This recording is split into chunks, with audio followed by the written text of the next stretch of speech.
I can't tell you how many times I've walked into an importer like, oh, well, here's our 42-page Excel spreadsheet that we use to manage our entire import supply chain. Well, let me tell you something real quick. That's why you're failing. There are third-party softwares by the dozens that are available to help you manage your supply chain. Go find one, implement it, use it, burn the Excel spreadsheet. Right now, what we're trying to do is just reduce the taxable footprint of your inventory. How can you bring in as little as possible and keep your business flowing, right? We do not want to have business disruption. We don't want to disappoint our customers. We want to keep our costs as low as possible. So managing your supply chain and keeping a tight supply chain is the way to do that now.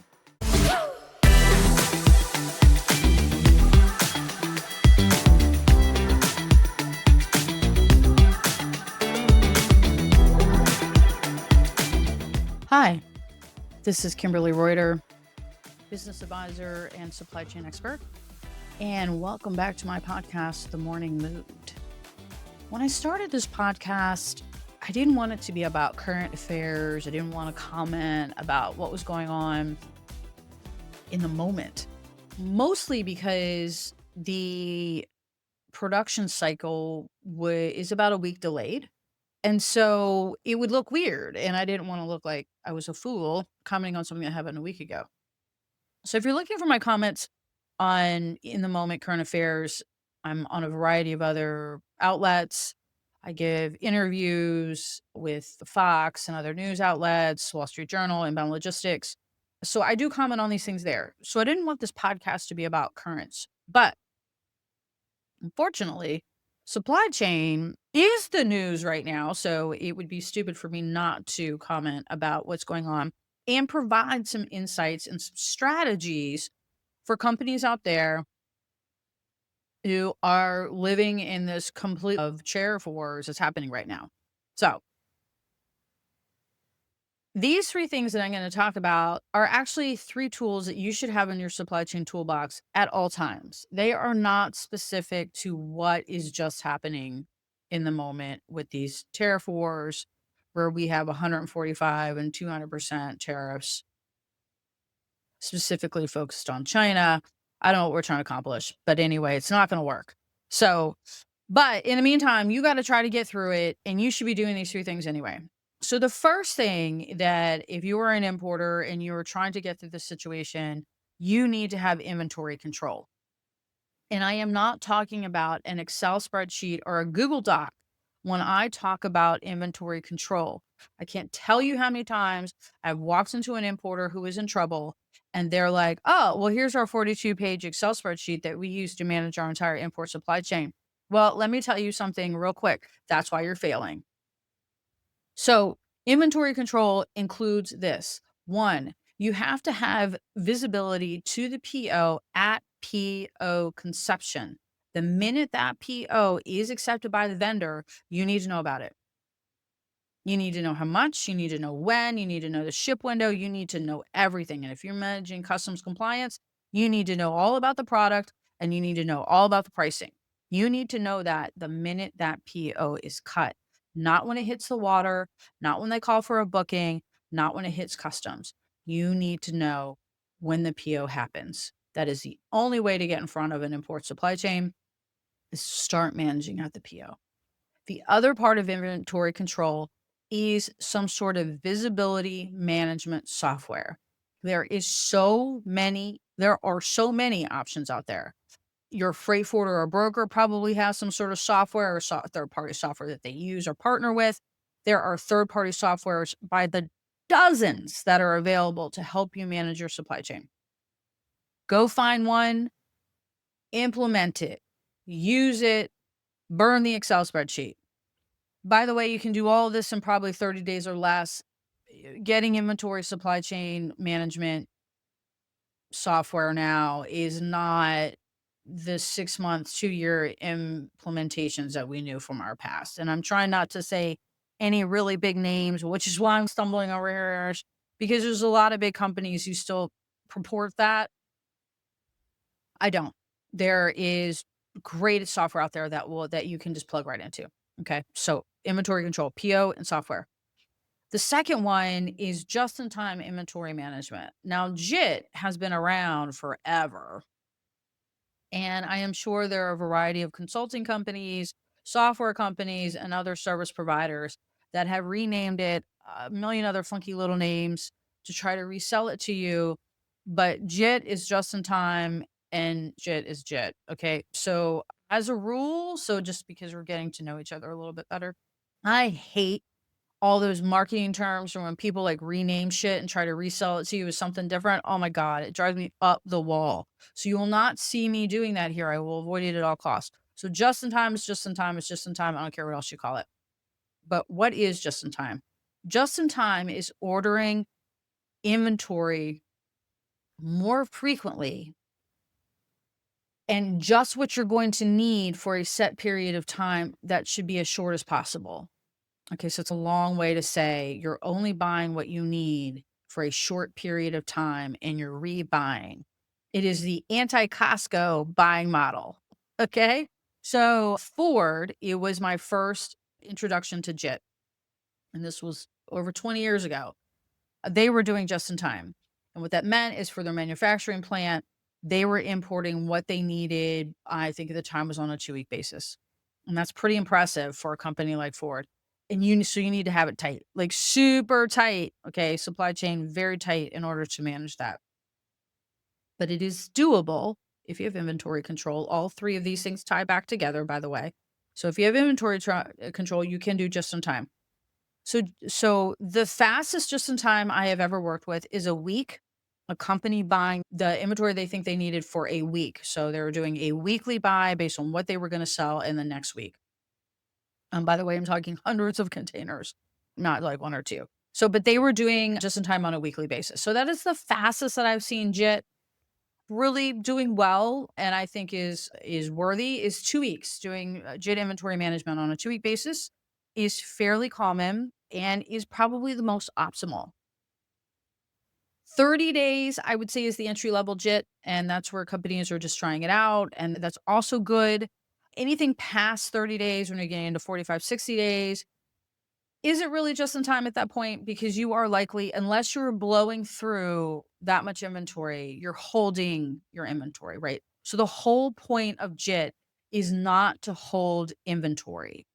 It reduces transportation costs, it reduces storage costs, it reduces inventory cost. You're not sitting on dead inventory. That's what JIT does. That is the benefit of JIT. In general, this is why companies do JIT. In this specific situation where there's tax craziness going on, JIT will help you because you're only paying this crazy duty, which is going to go away and you're going to be able to ask for a refund later. But in the meantime, you have a cash flow issue. So, what this allows you to do is just outlay the duties and taxes on the minimum amount of inventory that you need. You're not stockpiling. You're not buying 30, 60, 90 days worth of inventory and keeping it in a warehouse. You are flowing inventory as quickly as possible. That reduces your taxable footprint for the moment. You are only paying these crazy duties on the inventory that you're going to need in the short term. Yes, your transportation costs may go up a little bit.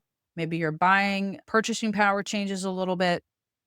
But at 145% and 200% duty, come on. I think it's worth a shot. Okay. So that is what just in time does.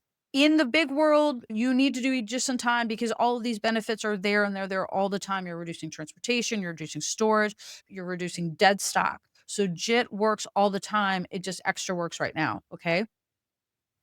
The third one is bonded facilities. I'm not talking about FTZs, that's different. I'm talking about bonded facilities. The biggest difference between FTZs and bonded facilities is how long you can keep the inventory in there. Okay. So you need to be aware of that. But bonded facilities are your friend right now. We'll start in the United States.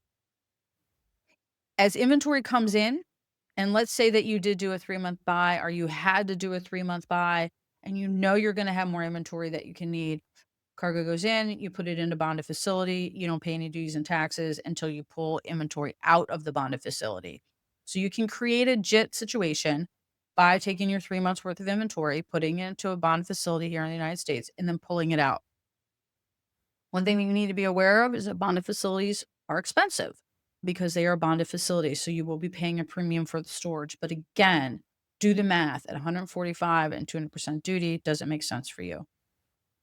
So that's using a bonded facility here in the United States. There are other things that you can do. You can consolidate if you have multiple containers from multiple shippers or suppliers or multiple products. You can take it into this bonded facility in the United States and you can build containers. So you can bring out multiple products. So those are some additional benefits, again, now and forever. The other side of a bonded facility is using bonded facilities at origin. And this is even better because it has not left the country of manufacture. So what happens there is that when it's manufactured, you have a PO, you have an agreement, but you're not ready to take the inventory. The cargo will move into a bonded area, basically. I don't even want to call it a facility because they're so huge over there, into a bonded area. And it will sit there until you are ready for it. Now, just like we talked about bonded facilities here in the United States, there are time limits on how long it can stay there, and there are some restrictions, et cetera, what you can do with the cargo, why it's in there. But it can sit in that bonded facility at origin. And just like we just talked about with a bonded facility here in the United States, you can pull inventory out of that facility. Okay. And you can build boxes. You can take multiple products and multiple shippers and manufacturers and put them in one container and custom build a box and bring it over to yourself here in the United States. And again, you're only buying what you think you're going to need for a minimum amount of time. So a week, 2 weeks, 30 days is what you're trying to get to. The other benefit of putting into a bonded facility at origin is that you can co-load with someone else. And so let's say that maybe you only need a pallet or two, where previously you would have bought in 2 containers. So you can co-load with someone else and put a pallet or two in an LTL or an LCL shipment. And you can, again, save yourself some money. And again, right now, what we're trying to do is just reduce the taxable footprint of your inventory. How can you bring in as little as possible and keep your business flowing, right? We do not want to have business disruption. We don't want to disappoint our customers. We want to keep our costs as low as possible. So, managing your supply chain and keeping a tight supply chain is the way to do that now. Again, the 3 pillars of a good supply chain. These are the 3 tools that you should have in your toolbox or supply chain toolbox all the time.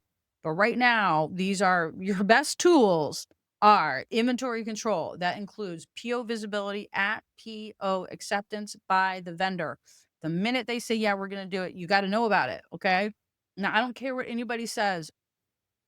When you go and you try to change this, if you aren't already doing this already, you may get pushback. And people will tell you that you don't need to know. You just worry about it when the container's ready. That does not work. And here's why. When you know that you have 250, 300 containers, 400 containers coming up in 3 months, you can plan for it. You can arrange for shipping. You can arrange for trucking. You can be prepared for it at the warehouse. It allows everything to go so much more smoothly. You have to know when the PO happens. Second, software. Excel spreadsheets don't count. Go get yourself some software, burn that Excel spreadsheet. Just in time. If you can avoid it, if it makes sense to you, work with your vendor, try to work out something. Flow in the inventory that you need for the next 30 days and or less. This minimizes you paying crazy duty on stuff that is just going to sit, and you're going to probably get that money back in the future anyway. So it's about cash flow. Worried about cash flow here. Okay. JIT. And the third one, again, is the bonded facilities. Bring the inventory in. It can sit in a bonded facility for a certain amount of time. Make sure your product is eligible for this. There are some restrictions. Put your inventory into a bonded facility. And again, you can create a just-in-time supply chain, but you're pulling from your bonded facilities. So those are my 3 pillars. That is my advice. These 3 tools you should use at all the time in your supply chain, but right now they're going to be the most important to get us through this craziness that is happening, tariffs. So that is all that I have for you today. Thank you for tuning in. I hope you learned something. I hope it was helpful.